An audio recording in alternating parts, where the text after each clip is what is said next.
From this lecture, we are going to work on the sign up functionality in our Angular application. So currently we have only implemented login, but in this lecture, we are going to create a sign up form, a reactive Angular form, and in the next lecture, we will implement the logic for signing up the user. So when a user will be signed up, his account will be created in the Firebase. Basically, a user will be created in the Firebase. Let's see how we can do that. So in this lecture, let's work on creating the sign up form. Let's go to our application. And currently, if I go to the sign up link, you will see that we already have a sign up page, but there we are not displaying any sign up form. So let's go ahead and let's create a sign up form in the sign up component. For that, let's go to VS Code. Let me close these files for now. And let me also close this terminal. Let's scroll up. Let's go to auth folder. And there we have this sign up folder. Let's open signup_component.html. And currently there we are adding an h3 element which says sign up page. But here I am going to add some HTML in order to display a form. And again, in order to save some time, I have already written that HTML. So I'll grab it from here and I'll also share this HTML and CSS with you through the resource link. So let's go back to VS Code and let's paste the HTML here in the signup_component.html. Let's save the changes. And now let's go to signup_component.css, and I have also written some CSS to design the sign up page. I'm going to copy it and I'm going to paste it in the CSS file. Okay, let me save the changes. And if we go to signup_component.html, it's very simple HTML. We have a form. In that form, we have two input elements. One is for email and one is for password. So we are going to keep the sign up process simple. In order to sign up a user, we are simply going to take the email and password of the user. And if the sign up is successful, that user will be created with the user email and hashed password. We also have this sign up button, which is a submit button. So when the sign up button will be clicked, we want to send a sign up request to Firebase. And if the sign up is successful, a user should be created. So if I go to our application, this is how the sign up page will look like. So it is very similar to login page. Only difference you will see here is here it says sign up here and the button is sign up. Now currently these links are not working, but we will make these links work. For now, let's leave it like this. Now currently this form is a simple HTML form. So what we are going to do is we are going to make this form a reactive form. For that, let me close this signup_component.css file for now, and let's first open the login component.ts file. Okay, and in here we are creating a reactive form. In the same way, we are also going to create a reactive form for this sign up form. So what I'm going to do is let's open signup_component.ts file, and there also I'm going to create a property just like this. So let me copy this line first. Let's go to signup_component.ts and let's create a property there. And instead of calling it login form, I'm going to call it as sign up form. And in order to use this form group, we also need to import it. So let's import it from angular/form. We have created a property. Now, if I go to login component.ts, there you will see that we are also implementing from onInit interface. So the same thing I'm going to do here. I'll make this sign up component implement onInit interface. Okay. And now, since we are implementing onInit interface, we need to provide the definition for ngOnInit. Now, inside this ngOnInit, we are going to initialize this sign up form. So for that, I'll say this dot sign up form equals new form group. Okay. And to this form group, we need to pass an object. And inside that object, we need to create the form controls for our sign up form.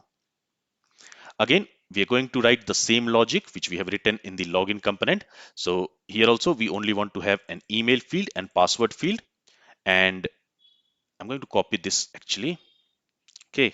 And let's go back to signup_component.ts and let me paste it there. So I'm doing this just to you know, just to speed up the process, because we have already seen how we can create a reactive form. So I don't want to explain everything again. Here, in order to use form control, we need to import it. So let's import it from Angular/form. In order to use this validators, we need to import it. So let's import it from Angular/forms. And with that, all the errors are gone. So basically here, I'm creating a form control called email. Initial value is null. And on that, I'm adding two validators. The email is a required field, and it should also have a valid email. In the same way, I'm creating another form control called password. Initial value is null, and on that I'm using one validator, which is required. So this password is also a required field. Let's save the changes.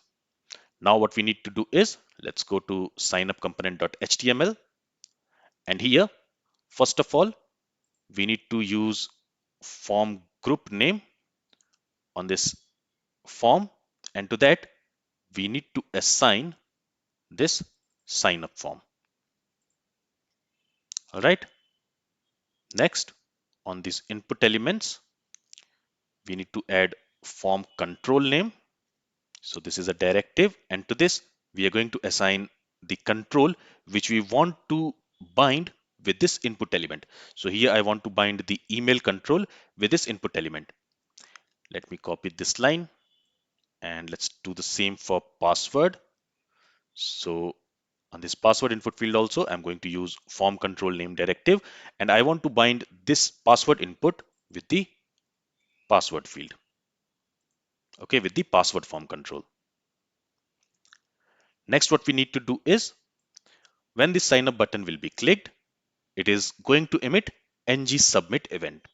So on this form, we are also going to listen for ngSubmit event. Okay, and when this event happens, we want to call a function. Let's say we want to call on form or on sign up. Now we have not created this on sign up, but we are going to create it in a bit. Let me save the changes here. Let's copy this on sign up method name, and let's go to signupComponent.ts. And after this ng on init, I'm going to create that method. And here I'm simply going to log this dot signupForm dot value. Okay, I want to log it. So here I'll use console.log statement. Let's save the changes. Let's go back to signupComponent.html. So here we are back. Okay, it should be form group and not form group name. Okay, and we need to wrap it within square brackets. Now it is fine. Let's save the changes and let's quickly check if we have any error. So the application is compiled successfully. Let's go back to our application, and here let me open developer console. Here let me enter john@gmail.com, and let's enter password as test1234. If I click on the sign up button, before that let me clear the console.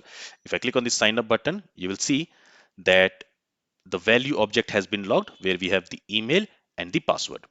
So when the sign up button is clicked, currently what we are doing, we are simply logging the object which is stored in this value property of sign up form.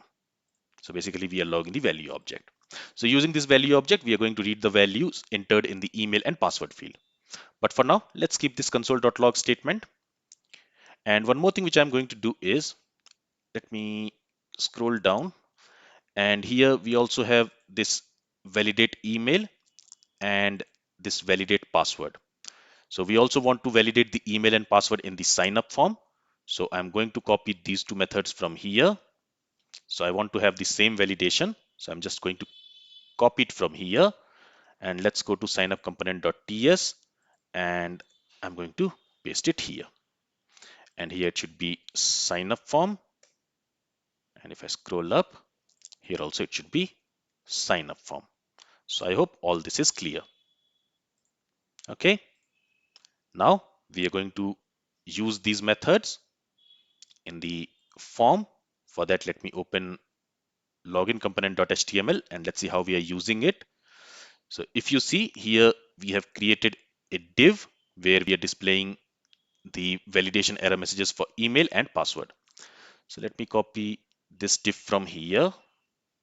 Let's go to signup component.html, and after the input element, after this email input, I'm going to paste that. In the same way, let me copy this div and let's paste it after this password input. Let's save the changes. Let's go back to our application and let's quickly test if everything is okay. So I click inside this and I click outside and it says email is not valid. Now it is not showing it in red because we also need to copy the CSS for that. Okay, let me close this login component.html here and login component.ts here. Now let's go to login component.css and here we have the CSS class validate error. I'm going to copy this. Let's close login component.css. Let's open signup component.css, and in the bottom I'm going to paste that CSS class. Okay, let me close this. And now let's go back to our application. If I click inside this email is not valid. You can see we are getting this error message, email is not valid. And if I don't specify a password, in that case you will see it says password is a required field. So the validations are also working. But if I provide a valid email, let's say john@gmail.com, and a password, let's say test1234, and when I click on the sign up, the value object is being logged. The form values which we have entered here, you can see it. We have the email as john@gmail.com and password as test1234. So all what I have implemented in this lecture, we already know from our Angular knowledge as well as from our previous lectures. Now in the next lecture, we are going to create some actions, reducers, and we will also create a service method in order to implement sign up functionality. This is all I wanted to cover in this lecture. If you have any questions from this lecture, then feel free to ask it. Thank you for listening and have a great day.